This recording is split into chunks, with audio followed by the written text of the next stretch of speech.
বলেছি কালকে কোনো কথা শুন না, চল বাড়া আজকে খেল দেখিয়ে দেবো। ওই সালা মিস্ত্রি,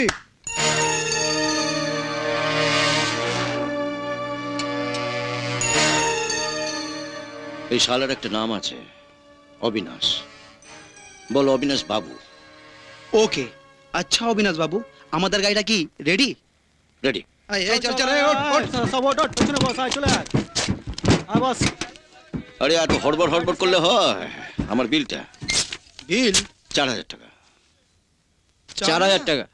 আমাদের কাছ থেকে তুমি 4000 টাকা নেবে? হ্যাঁ, আরে 1200 টাকার ইঞ্জিন, ক্লাচ ব্রেক 1200 টাকা, আর টায়ার সোলিং 1200 থেকে 1600 টাকা। আমাদের কাছ থেকে টাকা? হ্যাঁ, 1 মিনিট দাঁড়াও, তোমাদের হিসেবটা মিলিয়ে দিচ্ছি। ওরে বাবা, আমাদের আবার হিসাব দেখাচ্ছে। আরে 1200 টাকা। এ কি শালা ভেঙে দিল? 1200 টাকা।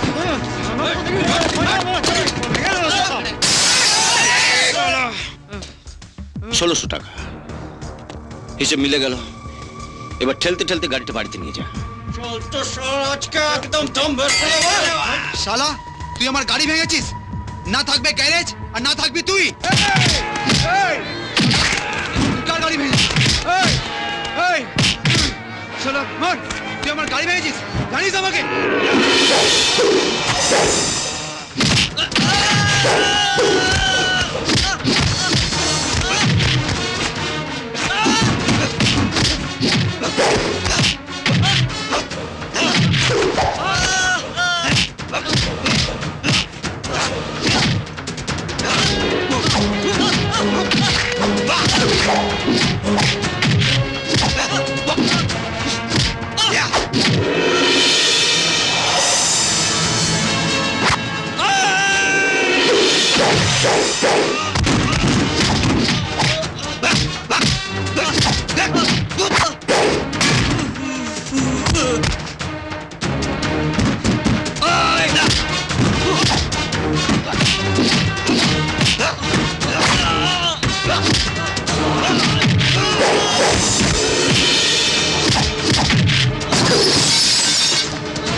মরে যাবে, মরে যাবে, মরে যাবে, মরে যাবে।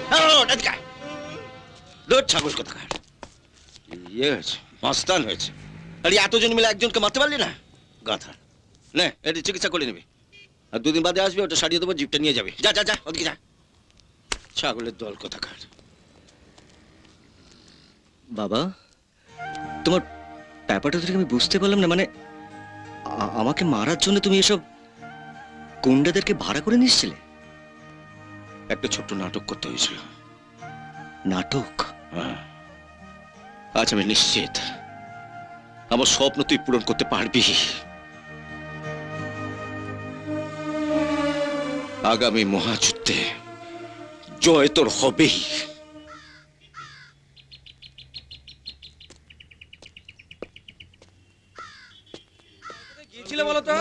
না না, শোন না, কালকে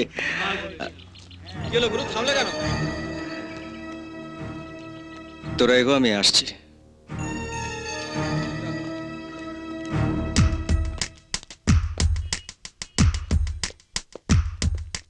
আচ্ছা দাদা, যে ভদ্রলোক এক্ষুনি এখান থেকে বেরিয়ে গেলেন, হ্যাঁ, উনি এখানে কি করতে এসেছিলেন? এখানে তো কেউ পুজো করতে আসে না। হয় পুলিশ আসে, আর না হয় অপরাধীরা আসে, আর না হয় লোকজন কয়েদিদের সঙ্গে দেখা করতে আসে।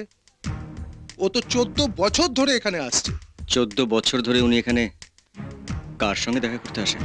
4 জন ডেঞ্জারাস খুনি আসামি খুন করে এখানে এসে পড়ছে, যাবজ্জীবন কারাদণ্ডের দণ্ডিত। ও তো 14 বছর ধরে এখানে আসছে। 4 জন ডেঞ্জারাস খুনি আসামি খুন করে এখানে এসে পড়ছে, যাবজ্জীবন কারাদণ্ডের দণ্ডিত।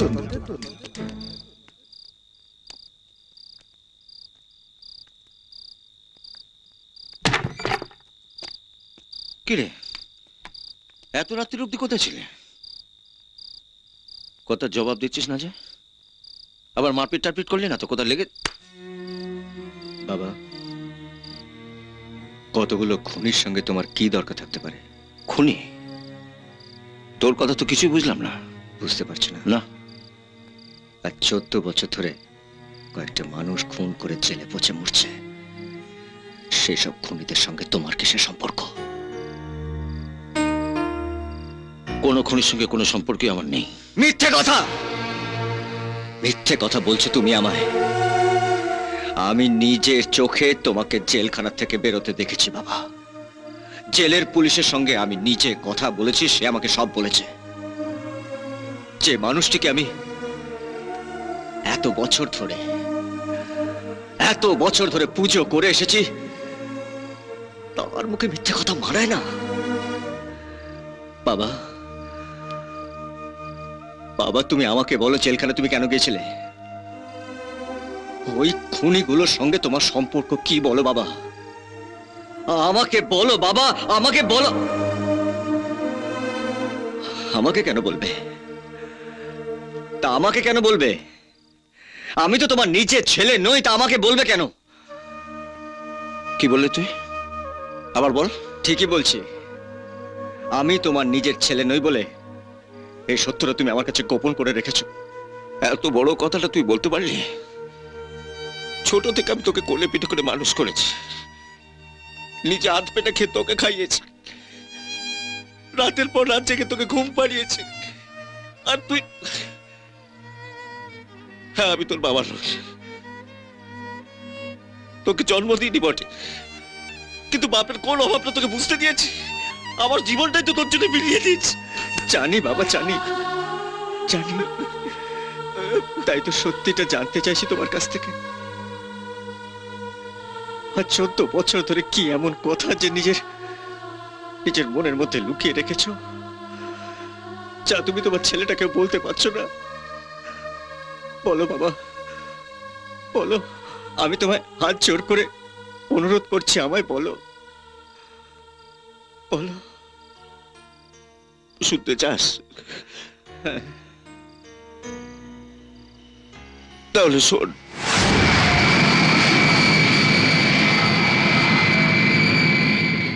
তখন তুই খুব ছোট্ট, বাবার হাত ধরে ফিরলি বিদেশ থেকে।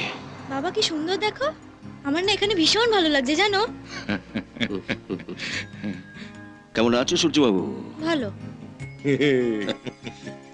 আমায় চিনতে পারলে না তো? না। আমি তোমাদের 7 পুরুষের প্রজা।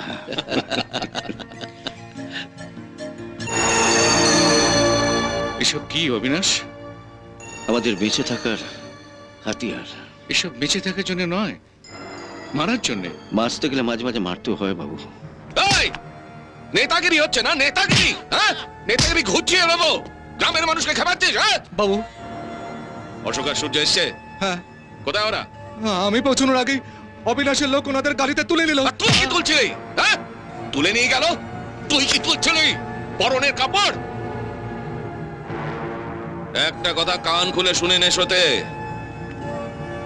গ্রামবাসীরা যদি দাদার কাছে কথা ফাঁস করে দেয় তাহলে তোকে আমি ছাড়বো না। দেখুন বাবু, আমাদের জমি, আসুন আসুন আসুন, এককালে সমস্ত জমি আমাদেরই ছিল, কিন্তু আমাদের এই জমিতে চাষ করার অধিকার আমাদের নেই, লাঙল ধরার অধিকার আমাদের নেই বাবু। সারা বছর এইভাবেই পড়ে থাকে। যে চাষ করতে যাবে তারই কপালে জুটবে অত্যাচার। এসব কার নির্দেশে হচ্ছে? গ্রামের লোকেরা তো ভাবে আপনার নির্দেশেই হচ্ছে বাবু। অবিনাশ, মাফ করবেন বাবু, আপনি তো এখানে থাকেন না, তাই আপনি জানেন না আপনার অবর্তমানে এখানে কি অত্যাচারই না চলছে। হ্যাঁ, এসব কি করাচ্ছে?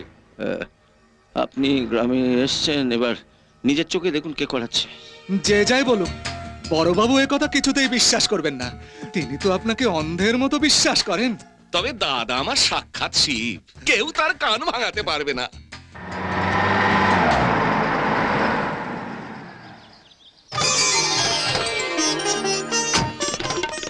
আসুন বাবা, আসুন না, আসুন, এসো সূর্য বাবা। দাদা থাক থাক থাক বৌমা, থাক। আয় বাবা, লজ্জা কিসের? আমাকে চিনতে পারছিস না? আমি তোর কাকিমা। যাও বাবা যাও, লজ্জা কিসের? উনি তোমার মায়ের মতো, ছোটবেলা থেকে কোলে পিঠে করে মানুষ করেছেন। যাও যাও। আয় বাবা। আসুন বাবু, আসুন।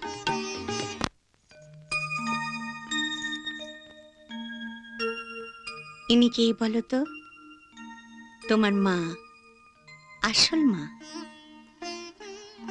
সাক্ষাৎ অন্নপূর্ণা। এ কি বাবা, মন খারাপ হয়ে গেল? মন খারাপ কিসের? আমি তো আর এক মা, মন খারাপ করে না বাবা। আমি শক্তিমান। জি জি জি। এই, সূর্য, এ হচ্ছে রতন আর এ হচ্ছে পূজা, তোমার ভাই বোন। মা, আমার খিদে পেয়েছে। ও মা, খিদে তো পাবেই। এই দেখ না, এই দাদাটা কখন বেরিয়েছে, খিদে পেয়েছে না বাবা? ফুলি, ফুলি। সত্যি বৌমা, সেদিন তুমি ছিলে বলে আমার ছেলেটা বেঁচে গেল। তুমি ওকে মায়ের স্নেহ দিয়ে বুকে টেনে নিয়েছিলে বলেই তো ও আজ। ও কথা বলবেন না দাদা, আপনিও তো আমাদের রাস্তা থেকে তুলে এনে এই বাড়িতে আশ্রয় দিয়েছিলেন। আজকের দিনে রক্তের সম্পর্কই কেউ মনে রাখে না, সেখানে এক অজানা অচেনা পরিবারকে তুলে এনে আপনি আশ্রয় দিয়েছিলেন। এই ঋণ তো রক্ত দিয়েও শোধ করা যায় না দাদা। ওসব কথা থাক বৌমা। তো মহিম কোথায়? আশা থেকে দেখছি না তো। এসে গেছি দাদা। আরে মহিম, এসো এসো। কেমন আছেন দাদা? ভালো। আরে থাক থাক, থাক, থাক। বৌমা, হ্যাঁ দাদা, আমার ওই ওষুধপত্রগুলো ঠিক করে তুলে রেখেছো তো? আপনি কোনো চিন্তা করবেন না, ঠিক সময়ে ওষুধ পেয়ে হ্যাঁ, যাবেন। বসো। হ্যাঁ। তারপর মহিম, হুম, কাজকর্ম কেমন চলছে?